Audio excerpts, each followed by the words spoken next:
नमस्कार दोस्तों, स्वागत है आपका मेरे और आपके अपने चैनल स्टम्मा एक एस्ट्रो के खिलाड़ी पे। उम्मीद करता हूं आपका दिन अच्छा गुजर रहा होगा। दोस्तों, फोर्थ टेस्ट मैच होने जा रहा है मैनचेस्टर के ओल्ड ट्रैफर्ड में, इंडिया वर्सेस इंग्लैंड, जुलाई 23 से जुलाई 27 2025 तक। तो इस वीडियो में हमने यहाँ पे पूरे एनालिसिस किए हैं, न्यूमरोलॉजी, एस्ट्रोलॉजी, टाइम फ्लो के बेसिस पे। साथ साथ ही पिच रिपोर्ट और वेदर रिपोर्ट कैसे होगी वो भी बताया। टाइम फ्लो के हिसाब से मैच कैसा होगा, कहाँ पे कौन सी टीम का पड़ना भारी होगा, काफ़ी डिटेल्ड वीडियो है। तो हम स्टेप बाय स्टेप जाएंगे। उससे पहले आपको पता चलो हम यहाँ पे 3 चीज़ों का इस्तेमाल करते हैं, न्यूमरोलॉजी, एस्ट्रोलॉजी और डेटा एनालिसिस, और उसी के बेस पे हमारे सारे प्रेडिक्शंस होते हैं। पिछले मैचेस में भी हमने कवर किए थे और डे टू डे बेसिस पे भी मैं आपको बताता हूँ कि कैसा फ्लो होगा डे 1 से डे 5 तक। उसके वीडियो मैं हर दिन बनाऊंगा। फिलहाल इस वीडियो में हम संक्षेप में देखेंगे कि क्या मैच का फ्लो होगा। तो हमारे नए पुराने जिन लोगों ने सब्सक्राइब नहीं किया, सबका स्वागत है और प्लीज़ हमारे चैनल को जरूर सब्सक्राइब कीजिए। अब चलते हैं यहाँ की पिच रिपोर्ट की तरफ। सबसे पहले देखेंगे कैसी होगी यहाँ की पिच रिपोर्ट। तो पिच जो होती है मैनचेस्टर की, यूजुअली इनिशियली काफ़ी बाउंस और पेस होगा यहाँ पे डे 1 पे, और जो टीम पहले फील्डिंग करेगी वो एक्सपेक्ट करेगी कि यहाँ पे थोड़े विकेट ले ले। उसके बाद फ्लैट हो जाती है डे 1 जहाँ से लंच के बाद से, और फिर ऑलमोस्ट 2 या 3 दिन तक जहाँ पे वहाँ पे ये बिल्कुल फ्लैट रहेगी। जो वेदर फोरकास्ट है मोस्टली यहाँ पे ड्राई होता है, थोड़ी थोड़ी क्लाउड भी होंगे लेकिन बारिश के चांस कम है फिलहाल। जो लग रहा है हो सकता है कि बीच में थोड़ी देर बारिश हो, लेकिन इतने खास बारिश की वजह से मैच में कोई बाधा आने की मुझे लग नहीं रहा, शंका था। 15 से 24 डिग्री तक का टेम्परेचर होता है, काफ़ी अच्छा वेदर। और यहाँ पे सीमर्स को इनिशियली काफ़ी मूवमेंट मिलेगी। उसके बाद मिडिल डेज में यहाँ पे बैटिंग अच्छी हो जाएगी, और लास्ट डे पे यहाँ पे लास्ट यानी कि 4th और 5th डे पे ड्राई हो जाएगी, जहाँ पे स्पिनर्स को भी इफेक्ट मिलेगा। ये पिच इंडिया के लिए काफ़ी लकी रही है, पास्ट में भी इंडिया ने यहाँ पे बहुत अच्छा किया है। इंग्लैंड के लिए तो होम ग्राउंड है, यहाँ पे इंग्लैंड का भी ओवरऑल रिजल्ट्स हैं वो भी उनके हित में है, वहाँ पे उन्होंने भी अच्छा किया है। दोनों टीम्स के यहाँ पे नंबर्स अच्छे हैं। इंडिया के लिए खाली देखने में होगा कि टीम कॉम्पोजिशन क्या होगी। पिछले मैच में यहाँ पे ऋषभ पंत इंजर्ड हुए, क्या वो खेलेंगे और क्या बुमराह को रेस्ट करेंगे, बुमराह को पिक करेंगे, और करुण नायर की जगह पे क्या ईश्वरन को लेके आएंगे, तो वो देखना होगा यहाँ पे। लेकिन फिलहाल ये पिच रिपोर्ट आपके सामने और वेदर रिपोर्ट भी हमने डिस्कस किया। अब हम चलेंगे हमारे बहुत इंपॉर्टेंट सेक्शन इस वीडियो का, जहाँ पे एस्ट्रोलॉजी टाइम फ्लो के हिसाब से देखेंगे हर दिन कौन सी टीम का पलड़ा कहाँ भारी होगा।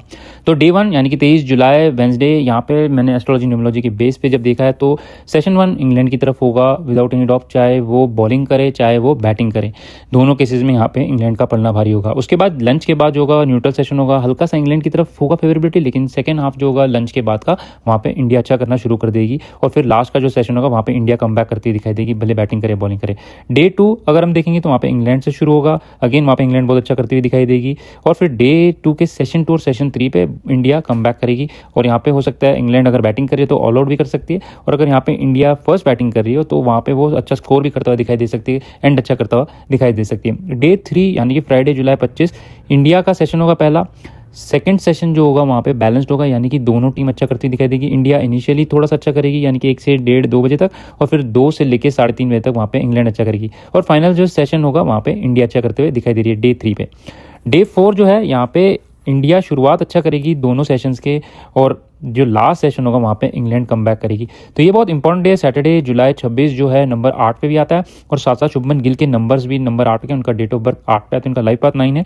तो जब हम देखते हैं दोनों केसेस में यहाँ पे इंडिया को सपोर्ट मिल रही है, कैप्टन के लिए भी, साथ साथ इंडियन टीम को भी। हालांकि इंडिया को डे 1 और डे 2 में अच्छा करना होगा ताकि डे 4 पे वो बेनिफिट उठा सके। जो डे 5 है संडे जुलाई 27, दोनों कैप्टन्स के लिए अच्छा है। यहाँ पे दोनों के नंबर्स अगर आप देखेंगे तो नेम नंबर जब देखते हैं दोनों के नंबर 9 पे आते हैं।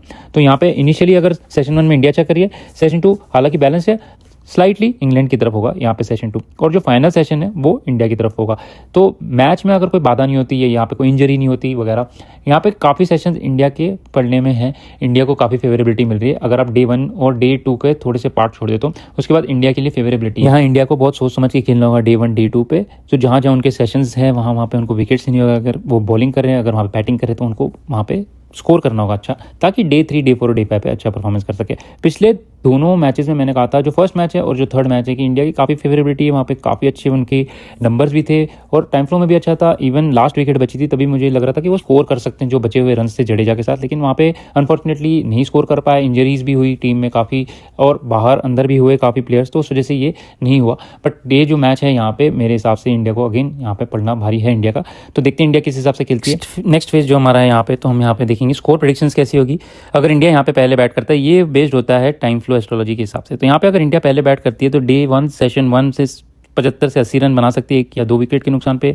सेशन 2 80 से 90 रन के बीच में 1 विकेट के नुकसान पे, और सेशन 3 में 60 रन के आसपास बना सकती है डे 1 पे इंडिया। तो यहाँ पे इंडिया मोस्ट लाइकली 3 से लेके 5 विकेट के आसपास खो सकती है, और अगर ज़्यादा ही बुरा खेली या ज़्यादा ही कोलैप्स हो गई तो 6 विकेट मैक्सिमम इंडिया के होनी चाहिए डे 1 पे। वहीं पे डे 2 पे इंडिया के जो चांसेस होंगे वो सेशन 1 में 60 रन 1 विकेट के नुकसान पे, सेशन 2 पे 75 के आसपास 75 टू 80 रन 1 विकेट के नुकसान पे, और सेशन 3 अगर वहाँ पे इंडिया की विकेट्स बचती हैं तो 50 से 55 रन होंगे 2 विकेट के नुकसान पे। ये होगा डे 2 का score prediction.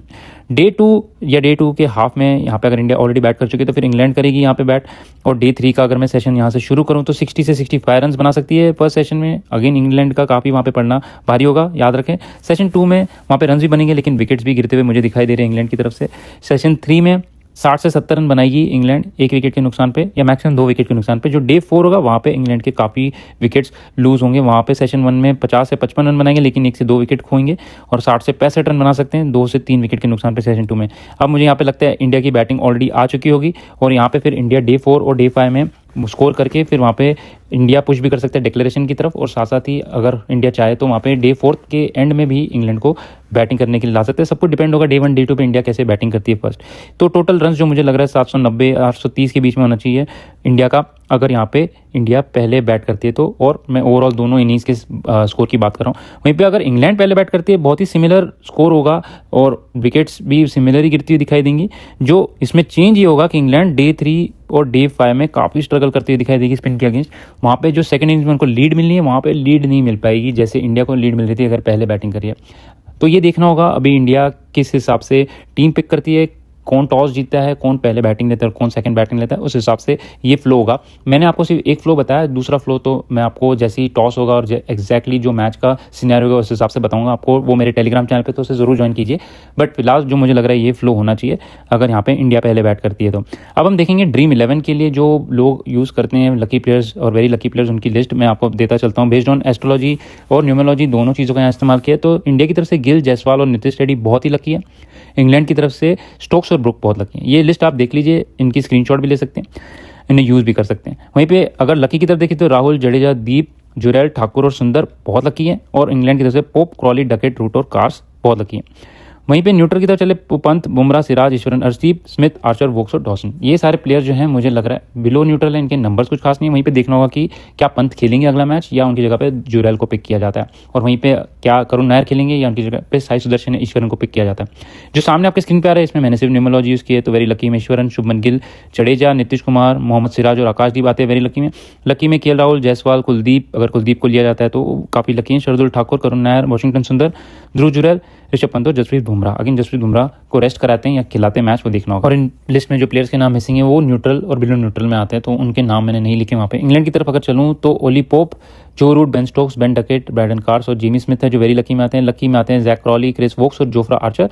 Neutral Harry Brook और लियाम डॉसन, और बिलो न्यूट्रल में कार्स, स्मिथ और जोफ्रा आर्चर। यहाँ पे उनके जो शोएब बॉलर थे बशीर वो नहीं खेलेंगे मैच, जहाँ तक मुझे लग रहा है उनकी इंजरी है, उनकी जगह पे लियाम डॉसन को पिक किया गया। तो अगेन न्यूट्रल में आते हैं, कुछ खास नंबर्स हैं नहीं उनके। तो इस मैच में जो सबसे ज़्यादा लकी वेरी लकी प्लेयर्स हैं उनकी लिस्ट आपको दे चुका हूँ मैं। तो दोस्तों से बेसिस मैंने 2 टीम्स बनाई है यहाँ पे जो आपके सामने हैं। अगर इंडिया लेफ्ट साइड पे जो अगर इंडिया पहले बैट करती है तो वहाँ पे जायसवाल, क्रॉली, ये 2 प्लेयर्स को पिक किया, गिल, ब्रुक, रूट।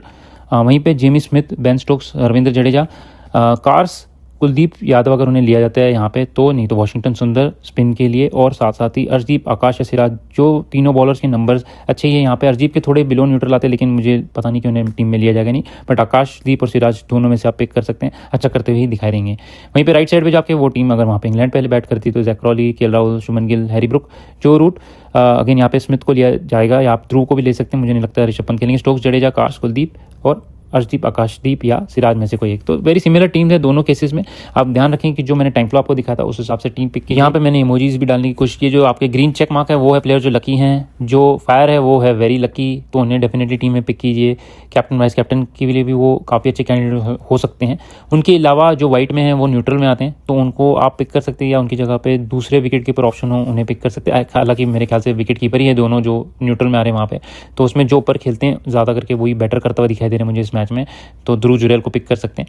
वहीं पे अभी मैं थोड़े और आपको एग्जांपल्स देता चलता हूं। तो यहाँ पे जो मैंने पिक किया केएल राहुल, जायसवाल, शुभमन गिल, और अगर अभिमन्यु ईश्वरन खेलते हैं नहीं तो करुण नायर के नंबर्स भी इस मैच के लिए अच्छे, पिछले मैच के लिए भी अच्छे थे, तो वहाँ पे उन्होंने परफॉर्मेंस इतनी कुछ खास दी नहीं, लेकिन वहाँ पे टीम के लिए उन्होंने ठीक ठाक ही परफॉर्मेंस की है। स्टार्ट्स मिल जाती है लेकिन कंप्लीट नहीं कर पाते, तो देखना होगा उन्हें पिक किया जाता है साई सुदर्शन को। वहीं पे जो रूट अगर ऋषभ पंत खेलते हैं तो, वरना आप इनकी जगह पे जुरैल को पिक कर सकते हैं, स्मिथ जो इंग्लैंड की तरफ से खेलते हैं, जो भी सब पर आते हैं उन्हें पिक किया कर सकते हैं। Ravindra Jadeja, Ben Stokes, Mohammed Siraj, Chris Woakes और कुलदीप यादव के नंबर्स न्यूमरोलॉजी वाइज बहुत अच्छे हैं, तो देखना होगा कि आप वो खेलते हैं नहीं मैच में।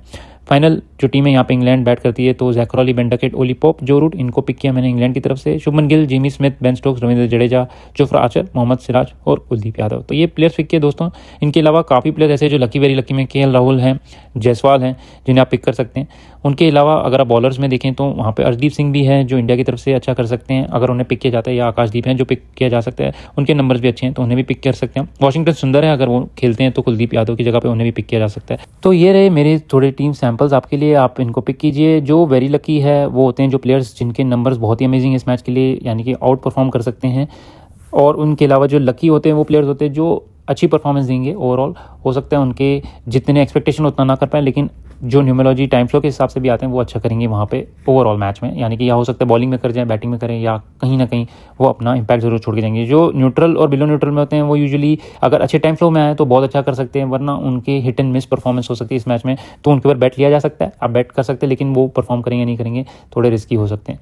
तो मैंने आपको थोड़े प्लेयर्स इसमें वेरी लकी के भी पिक किए हैं, कहीं लकी के भी पिक किए हैं, कहीं न्यूट्रल भी पिक किए हैं, इसी बेसिस में कि टाइम फ्लो में वो कब आ रहे हैं उस हिसाब से मैंने इन्हें पिक किया। अब हम चलेंगे टाइम फ्लो के बाद टॉस और मैच के प्रेडिक्शंस की तरफ। तो पिछले मैच में मैंने बताया तो वहाँ पे काफ़ी अच्छे नंबर्स थे शुभमन गिल के, और अनफॉर्चुनेटली टॉस जो है वो 50-50 का ही कार्यक्रम होता है, वहाँ पे टॉस का प्रेडिक्ट करना थोड़ा मुश्किल होता है, तो काफ़ी यहाँ पे गेम चेंजिंग मोमेंट होते हैं टॉस की वजह से। तो मैंने यहाँ दोनों सिनेरियोज कवर करने की कोशिश की है। मेरे हिसाब से जो इस मैच के लिए ज़्यादा बेटर नंबर्स हैं 23 जुलाई के लिए वो है बेन स्टोक्स के, लेकिन शुभमन गिल के नंबर्स इतने ख़राब नहीं है, इतने पीछे नहीं है। ओवरऑल जब मैं देखता हूँ दोनों कैप्टन के क्लोज टू क्लोज है, लेकिन बेन स्टोक्स के नंबर थोड़े से बेटर हैं, और उनके टाइम फ्लो के हिसाब से जो एस्ट्रोलॉजिकल प्लानिटरी पोजीशन है वो भी थोड़ी बेटर है उस टाइम पे जब यहाँ पे टॉस होता है, इस वजह से मैंने उन्हें पिक किया यहाँ पे। लेकिन टॉस दोनों के पलने में जा सकता है। दोनों केसेस में जो भी पहले बैट करे, जो भी पहले बॉल करे, इंडिया के पास काफ़ी अच्छा चांस है ये मैच जीतने का। उनके पास एक ओवरऑल अपॉर्चुनिटी है डे 3, डे 4 और डे 5 में यहाँ पे अच्छा करने की। डे 1, डे 2 जो है वो इंग्लैंड के पलने में होगा, वहाँ पे उस दिन पे क्या करती है इंडिया और कितना उनको अपने काबू में रख सकती है, या कितनी विकेट्स ले सकती है, कितने रन्स बना सकती है उनके सामने, वो इंपॉर्टेंट होगा देखना। Otherwise day 3, day 4, day 5 domination India की ही लग रही है वहाँ पे। इंग्लैंड के भी बीच में चांसेस होंगे डे 3 से लेकर डे 5 तक, लेकिन ओवरऑल जो है इंडिया का ही वहाँ पे पड़ना भारी होगा। Day 1, day 2 totally England dominate करेगी, एक्सेप्ट वहाँ पे जो 1-2 सेशंस मैंने आपको पहले मेंशन किए थे तो उन्हें याद रखें। तो ओवरऑल मुझे लगता है इस मैच में इंडिया के चांसेस काफ़ी अच्छे हैं मैच जीतने के लिए। वहीं पे अगर इंग्लैंड की तरफ देखेंगे तो डे 1, डे 2 में इंग्लैंड कितना आगे चलती है मैच में उससे देखना होगा वहाँ पे, और उस हिसाब से फिर आगे जाके प्रेडिक्शंस में दे सकता हूँ अपनी। बट फिलहाल जो मुझे लग रहा है 23 से लेके 27 तक यहाँ पे जो चांसेस है इंडिया के काफ़ी अच्छे हैं। इंडिया को बहुत ही ख़राब खेलना होगा यहाँ पे मैच हारने के लिए, या इंग्लैंड को बहुत ही ज़्यादा आउट परफॉर्म करना होगा यहाँ पे मैच जीतने के लिए।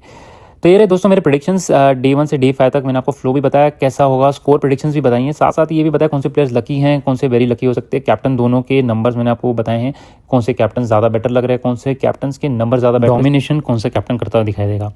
तो चलिए दोस्तों फिलहाल इस वीडियो में इतना ही। उम्मीद करते हैं आपको हमारा मेथड पसंद आता है, हमारे जो टाइम फ्लो के हिसाब से प्रेडिक्शंस देते हैं वो भी पसंद आते हैं। साथ साथ ही अगर आपको ये एनालिसिस पसंद आती है तो ज़रूर कमेंट सेक्शन में बताएं, क्योंकि काफ़ी कम चैनल्स है जो न्यूमरोलॉजी एस्ट्रोलॉजी वाइज इतना ओवरऑल फ्लो देते हैं।